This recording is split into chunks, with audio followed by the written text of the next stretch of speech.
Jodhpur range के police महानिरीक्षक श्री विकास कुमार ने बताया कि नशे के सौदागरों को जमीन सुंघाने का महाअभियान परवान चढ़ता हुआ अपने चरम पर पहुंच चुका है। एक के बाद एक धमाकेदार धावों से ध्वस्त हो रहा नशावीरों का तहखानी साम्राज्य लगातार अगली कड़ी के रूप में इस बार ऑपरेशन रेड प्रेयरी चलाकर कुख्यात वांछित तस्कर भजनलाल व उनके साथी एक के साथ एक बोनस के रूप में कुख्यात फरार आरोपी रूपाराम को राजसमंद के नाथ द्वारा से धर दबोचने में कामयाबी मिली। आरोपी भजनलाल पुत्र नारायण राम जाति विश्नोई उम्र 35 साल निवासी बाचला पुलिस थाना धोरी मन्ना जिला बाड़मेर पर 50,000 रुपए का इनाम घोषित था तथा वह 1.5 वर्षों से फरार चल रहा था। भजनलाल नशे की दुनिया का बेताज बादशाह बनने का सपना संजोए पिछले 11 वर्षों से तस्करी के धंधों में रचा बसा था। भजनलाल के विरुद्ध राज्य के विभिन्न 4 जिलों में अब तक 8 प्रकरण प्रकाश में आ चुके हैं। 7 पकड़े गए अपराधी रूपाराम पुत्र श्री किशानाराम जाति विश्नोई उम्र 26 साल निवासी भवानीपुरा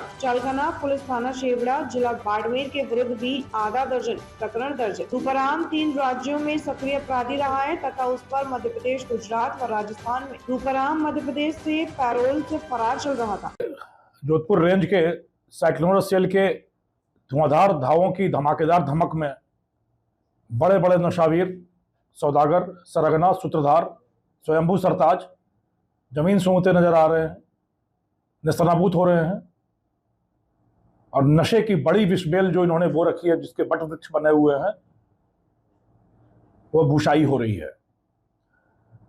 नशे के इस महाप्रकोप के खिलाफ जनसाधारण के साथ मिलकर जोधपुर पुलिस ने महामुहिम छेड़ रखी है, जिसके तहत जितने ये बड़े सिपासालार हैं जो नशे की मादक द्रव्यों की आपूर्ति कर रहे हैं, उन पर गाज गिराई जा रही है और दूसरी तरफ जो खपत है, जो मांग है, जो मनुहार के तहत अफीम और चूड़ा चूड़ा परोसने की कवायद थी, लंबे समय से चल रही परंपरा थी, उसको समाप्त करने के लिए जन जन में अलख जगाया जा रहा है और मांग कम करते हुए आपूर्तिकर्ताओं के खिलाफ धुआंधार कार्रवाई करते हुए नशे के महाप्रकोप से इस पूरे इलाके को पूरी तरह मुक्त कर प्रगति के पथ पर आरूढ़ करने का यह सिलसिला लगातार जारी है। लगातार सफलताएं मिल रही हैं। नशे की दुनिया का पटाक्षेप हो रहा है और एक नए युग का सूत्रपात शुरू हुआ है।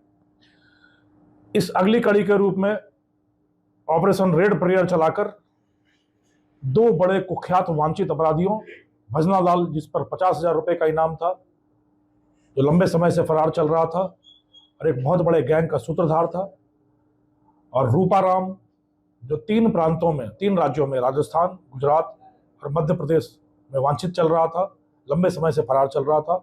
दोनों को तस्करी के दौरान नाथ द्वारा के कमल होटल के कमरा संख्या 102 से दबोचने में सैक्टर टीम को सफलता मिली है। पकड़े जाने की कहानी अगर बताई जाए तो बड़ी ही दिलचस्प है। शायद विश्वासघात की धरातल पर ही अपराध की दुनिया कायम रहती है। एक दूसरे पर विश्वास करके उस खोखले धरातल पर जो फलता फूलता है साम्राज्य, वह विश्वासघात के ठोस चट्टान से टकराकर चकनाचूर हो जाता है। भजनलाल ने जिस पेट्रोल पंप पे काम किया, उसी के साथ विश्वासघात करके वहां 10 लाख की लूट की। जिस गुरु से नशे के कारोबार का कगारा सीखा, उससे विश्वासघात करके स्वतंत्र गैंग बनाया और प्रतिस्पर्धा की, और अंत में उसी के सबसे विश्वासी सिपाहीसालार ने स्वतंत्र अस्तित्व बनाने के संघर्ष में उसके साथ बड़ा विश्वासघात किया और उसको उसकी मंजिल जेल की सलाखों के पीछे पहुंचा दिया। जिस तरीके से यह गैंग काम करता था, बड़ा ही रोमांचक था। चित्तौड़गढ़ की भदेसर की एक ऊंची पहाड़ी पर इन्होंने अपना केंद्रीय नियंत्रण कक्ष बना रखा था। वहां रखे एक छोटे से फोन में कि ड्राफ्ट में मैसेज छोड़े जाते थे और उस बहाने आपस में संदेश प्रसारित होता था। उसी तरीके से काले बाजार से वाहन 2 सेकेंड हैंड खरीदे जाते थे। उनका इंजन नंबर और चेसिस नंबर मिटाकर एक बार इस्तेमाल किया जाता था और फिर उसको नशे के छोटे व्यापारियों को बेच दिया जाता था।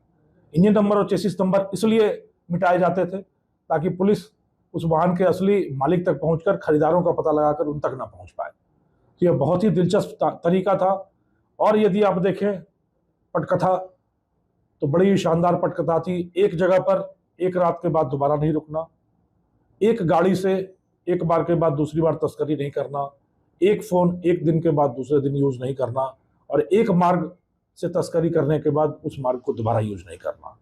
इतने शातिर और सतर्क तरीके से यह गैंग